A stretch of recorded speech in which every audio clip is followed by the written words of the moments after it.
Hai historian, kali ini kita masih membahas seputar G30S. Karena kemarin waktu admin posting materi tersebut, banyak sekali argumen yang menyatakan bahwa peristiwa G30S ini hanyalah akal-akalan dari beberapa pihak saja. Bahkan mereka juga menyebutkan berbagai teori seputar konspirasi mengenai kejadian ini. Mereka menganggap peristiwa ini dilakukan oleh tangan-tangan terlatih yang dilakukan secara profesional. Sehingga, sampai kini pun peristiwa ini masih saja diliputi oleh misteri apakah peristiwa tersebut murni dilakukan oleh PKI atau ada campur tangan dari pihak lain. Berikut ini adalah 5 teori konspirasi paling populer mengenai dalang sebenarnya di balik peristiwa G30S yang telah dirangkum dari berbagai sumber. Tapi sebelum lanjut, jangan lupa di-subscribe dulu ya, karena akan ada banyak informasi menarik seputar sejarah lainnya. Yang pertama, Partai Komunis Indonesia atau PKI.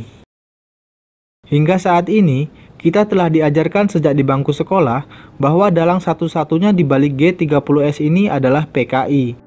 PKI sudah dianggap sebagai dalang utama di balik peristiwa G30S ini dan merupakan versi yang paling melekat di ingatan seluruh rakyat Indonesia sejak zaman Orde Baru. Bahkan singkatan resmi untuk gerakan ini adalah G30S PKI yang diterjemahkan sebagai Gerakan 30 September oleh PKI.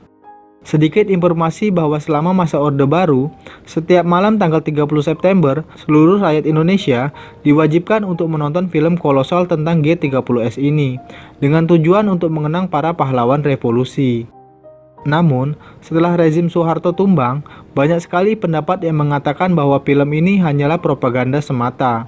Maksud dari film ini hanya dibuat untuk doktrin saja, yang bertujuan untuk melanggengkan kekuasaan dari Presiden Soeharto. Bahkan, banyak juga ahli sejarah yang mempertanyakan bahwa PKI bukanlah dalang utama di balik gerakan berdarah ini.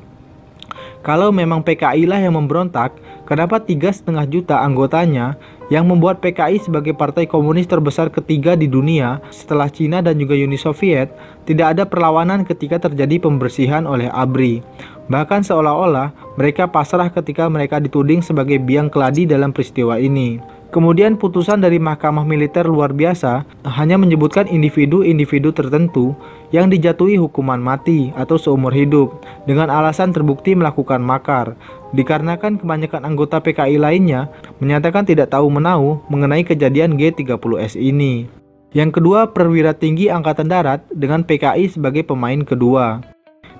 Peristiwa ini dikarenakan terdapat masalah internal dalam Angkatan Darat, sehingga menyebabkan dilakukannya gerakan 30 September ini. Teori ini pertama kali dicetuskan pada tajuk rencana surat kabar PKI, Harian Rakyat yang terbit pada 2 Oktober 1965 oleh Hermawan Sulistyo dalam bukunya yang berjudul Palu Arit di Ladang Tebu, menyebutkan ada beberapa fakta kunci yang dianggap mendukung teori ini. Para pahlawan revolusi itu diciduk oleh anggota Angkatan Darat dan tak ada satupun warga sipil yang terlibat, sehingga tidak adanya kecurigaan dari para korban. Yang kedua, tidak masuk akal bila PKI melakukan hal tersebut, sementara partai itu sedang menikmati perkembangan dan keharmonisannya dengan penguasa. Dalam artiannya adalah keakraban PKI dengan Bung Karno kala itu. Sumber lain juga menyebutkan gerakan ini disebabkan karena kesenjangan dalam internal Angkatan Darat, serta ambisi mengenai para perwira yang ingin memperoleh kursi kekuasaan, sehingga mereka pun harus menyingkirkan pihak-pihak yang kontra dan dianggap menyulitkan dalam mewujudkan tujuan mereka. Yang ketiga, Amerika Serikat melalui CIA. Teori yang ketiga ini menyebutkan bahwa Amerika merasa gatal melihat perkembangan PKI di Indonesia yang kian subur. Terlebih sebagai macan Asia, membuat berkuasanya komunis di Indonesia bisa menimbulkan efek domino terhadap negara lain di Asia Tenggara. Jika hal ini terjadi, maka berarti mimpi buruk bagi Amerika. Hal ini telah disinyalir oleh Bung Karno. Beliau juga menyampaikan dalam pidato Nawaksara tahun 1967 yang menyebutkan adanya subversi Nekolim. Maksud dari pernyataan ini adalah ada campur tangan dari Amerika dalam membujuk TNI Angkatan Darat untuk mengambil alih kekuasaan dari tangan Presiden Soekarno yang saat itu terlibat akrab dengan komunis, sehingga mereka pun melakukan berbagai tindakan, salah satunya dengan membentuk isu Dewan Jenderal yang mengakibatkan kepanikan politik saat itu. Dikarenakan isu mengenai Dewan Jenderal inilah yang dimanfaatkan oleh CIA dan beberapa pihak dari TNI untuk membuat PKI khawatir, sehingga membuat mereka melakukan tindakan pencegahan agar tidak terjadi perebutan kekuasaan oleh TNI dengan cara menculik 7 perwira tinggi Angkatan Darat. Sehingga aksi penculikan yang dilakukan oleh PKI tersebut dijadikan sebagai kambing hitam untuk menuduh PKI sebagai pelaku utama dalam pemberontakan ini. Alasan inilah yang dijadikan dasar oleh pihak tentara ataupun Soeharto untuk membubarkan PKI dan juga memburu kader-kader PKI yang tersisa hingga ke berbagai daerah agar tidak terjadinya aksi pembalasan. Yang keempat, Majen Soeharto.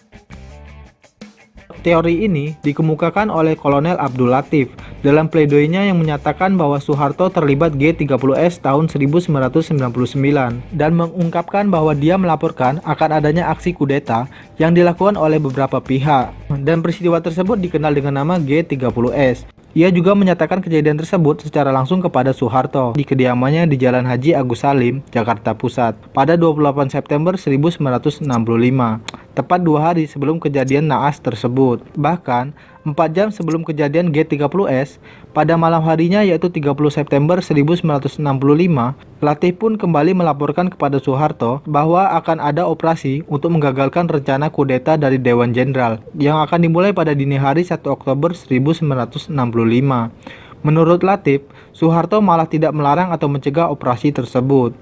Hal tersebut juga diungkapkan oleh Asfi yang menyatakan bahwa Soeharto telah bertemu dengan Latif dan ia pun menyatakan bahwa Soeharto telah mengetahui rencana G30S tersebut. Namun, ia tidak melaporkan kepada Ahmad Yani ataupun Alhan Nasution. Dan hal inilah yang menjadi teori paling kuat bagi analisis ini, dikarenakan hal inilah yang mendukung bahwa adanya kudeta merangkak yang dilakukan oleh Soeharto. Maksud dari kudeta merangkak yang disampaikan oleh Saskia Wirenga, Peter Dale Scott, dan juga Subandrio sebagai mantan Kepala Badan Pusat Intelijen atau BPI dan juga Menteri Luar Negeri. Dalam kesaksianku tentang G30S tahun 2000, Subandrio mengungkapkan rangkaian peristiwa dari tanggal 1 Oktober 1965 sampai 11 Maret 1966 yang dilakukan melalui 4 tahapan, yaitu dengan menyingkirkan para jenderal pesaing Soeharto, kemudian melalui pembunuhan pada 1 Oktober 1965 dan juga membubarkan PKI sebagai partai besar kala itu yang memiliki anggota jutaan yang merupakan pendukung dari Presiden Soekarno, serta menangkap 15 menteri yang dianggap loyal kepada Presiden Soekarno, sehingga membuat ia bisa dengan mudah mengambil alih kekuasaan dari Soekarno kala itu, karena basis pendukung dari Bung Karno pun sudah kocar-kacir akibat peristiwa tersebut. Yang kelima, Presiden Soekarno. Teori konspirasi yang terakhir di balik peristiwa ini adalah Bung Karno itu sendiri. Setidaknya ada 3 buku yang mendukung Presiden Soekarno terlibat dalam peristiwa ini. Ketiga buku tersebut mengarah langsung kepada desoekarnoisasi, yaitu menjadikan Presiden Soekarno sebagai dalang utama dalam peristiwa gerakan 30 September dan bertanggung jawab atas segala dampak kudeta yang dilakukan. Ketika buku Dek terbit dengan judul Soekarno File tahun 2005, keluarga Soekarno protes keras dan menyebutkan sebagai bentuk pembunuhan karakter terhadap Presiden Soekarno. Untuk menyanggah buku-buku tersebut, maka Yayasan Bung Karno menerbitkan buku yang berjudul Bung Karno Difitnah pada tahun 2006. Dan cetakan kedua pun memuat bantahan dari Kolonel CPM Maulwi Sailan sebagai wakil Komandan Resimen Cakrabirawa.